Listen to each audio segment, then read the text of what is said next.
네, 5장 38절부터 보겠습니다. 어,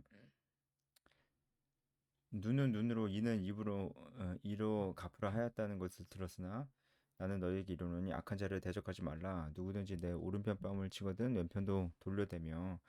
여기서 눈에는 눈, 이에는 이, 이것은 고대 형법의 근간을 이루었었던 보복법입니다. 동해 보복법이라는 것인데 율법에도 있어요.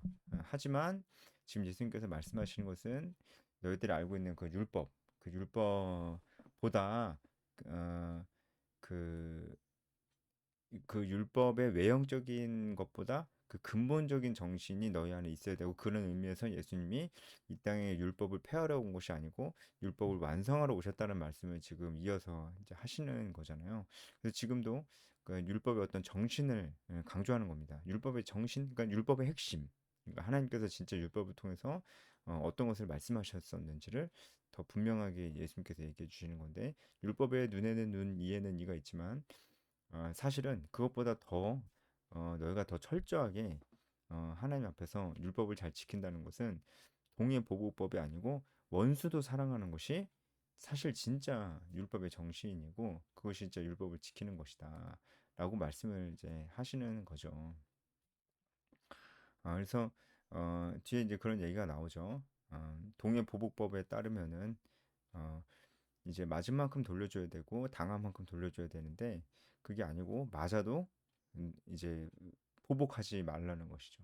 그래서 오른뺨을 치거든 왼편도 돌려달라, 이 말씀이 이제 그런 말씀이시죠.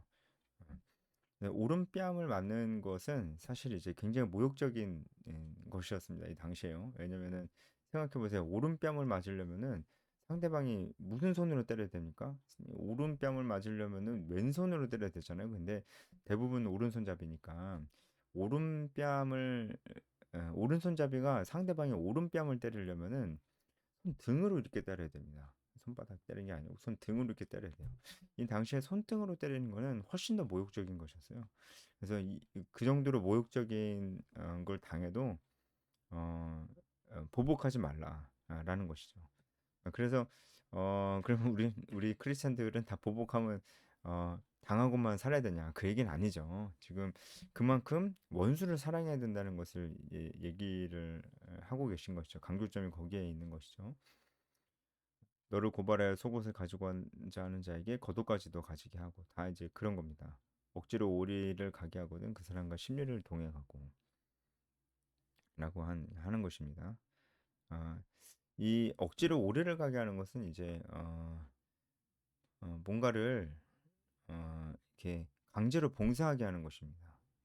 이게 페르시아 시대 때 국왕이 조서를 전달할 때 사람들을 징발해서 짐을 지게 만들거나 문서를 전달하게 한 것을 가리키는 그런 단어로 쓰였는데요.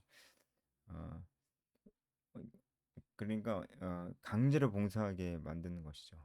강제로 봉사하게 만드는 것인데, 그게 부당함에도 불구하고 그 사람과 심리를 동행해라. 다 같은 맥락입니다. 어, 어제 말씀에 이어서 율법의 어떤 그런 정신을 이제 얘기하고 있습니다. 결국은 하나님을 사랑하고 이웃을 사랑하는 것이 정말 중요하다. 외형적인 것보다 어, 그 중심이 정말 중요하다라는 말씀을 계속 하고 계시는 것입니다. 그렇게 생각하면 사실 율법은 더 지키기 어려운 것이 되는 거죠. 불가능한 것이 되는 거죠. 그래서 율법의 기능은 우리가 죄인임을 드러내는 것이라고 했습니다.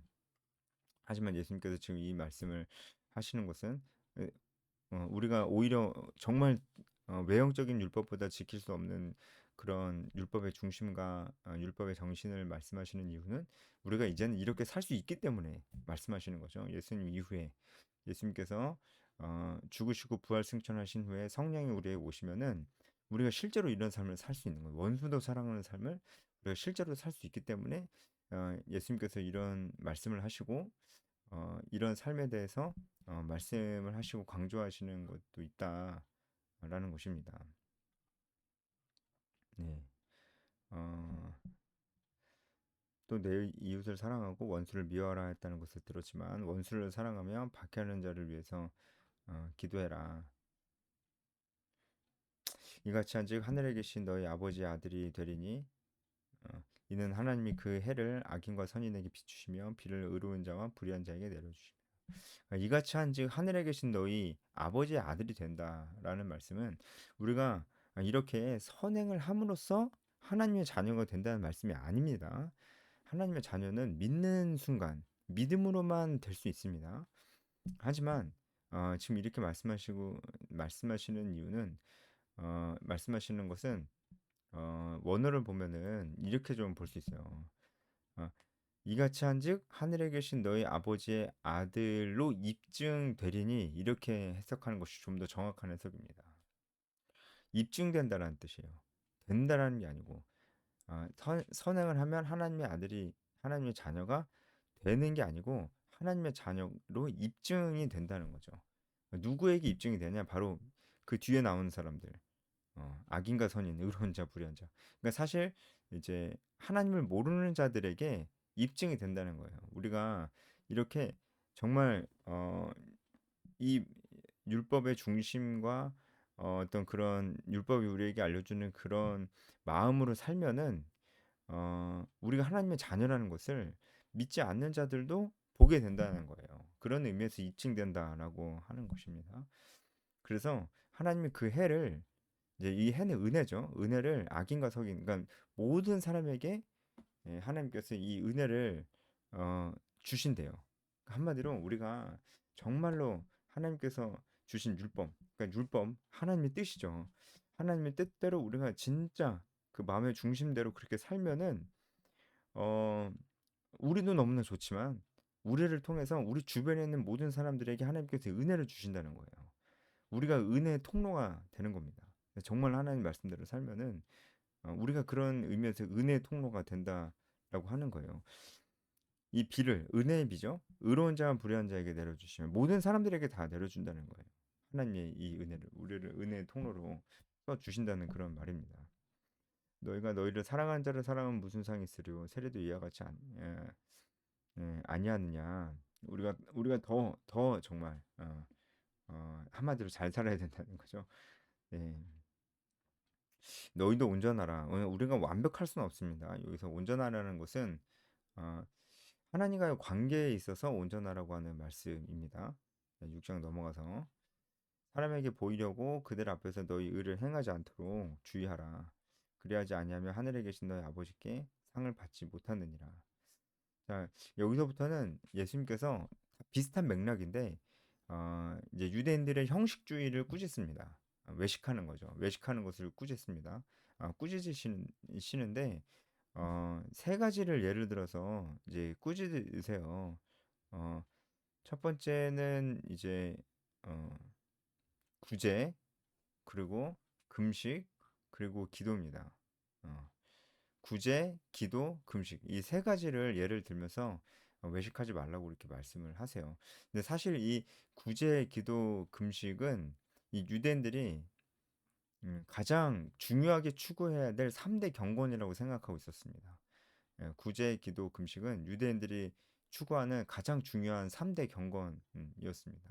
그런데 그 3대 경건에 대해서 예수님께서 그 외식함, 형식주의, 사람들에게 보이려고 하는 그런 태도들을 꾸짖으시는 거죠. 아, 그렇죠. 어, 그 내용들은 이제 그렇게 어렵지는 않습니다. 이제 구제할 때 외식하는 자가 사람들에게 영광을 받으려고 회당과 거리에서 하는 것 같이 너희 앞에 나팔을 불지 말라. 이 나팔을 분다는 건 이제 이 사람들이 공개적으로 이제 구제할 뿐만이 아니고 모든 사람들이 알도록 이렇게 나팔을 좀 불었나 봐요. 그렇게 해서 자기가 구제하는 걸 사람들한테 이제 알리고 이제 그랬나 보죠. 이제 그렇게 하면 안 된다라고 하는 것입니다. 오른손이 아닌 것을 왼손이 모르게 하고 은밀하게 하라. 하나님께서 다 보신다. 이 말씀 자체는 이렇게 어렵진 않습니다. 우리에게는 어떻게 적용할 수 있을까요? 지금은 이렇게 사람들에게 보이려고 우리가 생각하는 어떤 중요한 경건에 관련된 활동들을 사람들에게 보이려고 하는 경우는 그렇게 많지는 않은 것 같습니다. 이제 그것을 많이 주의하고 있는 것 같기도 해요. 물론 그럼에도 있지만 보이려고 하는 그런 사람들도 있고 나도 때로는 이제 우리도 이제 그런 유혹에 빠질 때도 있지만 우리가 충분히 많이 주의하고 있는 부분인 것 같습니다. 그렇다면 이제 우리가 이 말씀을 통해서 어떤 것들을 조금 적용을 할 수 있을까 생각을 해봤을 때 이런 부분들을 좀 적용할 수 있지 않은가 싶어요. 결국은 지금 예수님께서 외식하지 말라. 그렇게 외형적인 것, 보이려고, 사람들에게 보이려고 하지 말라라는 것을 강조하신다기보다는 하나님 앞에서, 하나님 앞에서 온전해라. 하나님 앞에서 정직하게. 왜냐하면 지금 계속해서 율법이 우리의 마음을 보고 마음과 중심을 아주 중요하게 여긴다는 얘기를 지금까지 해왔기 때문에 여기서도 그 맥락 속에서 결국은 하나님 앞에서 우리 마음과 우리 중심이 어떤지가 중요하다. 그러니까 사람들에게 보이려고 하지 말라. 사람들에게 보이려고 하는 거 아무 소용없고 그런 사람들은 이미 상을 받은 것이다. 이렇게 말씀하고 계시는 거잖아요.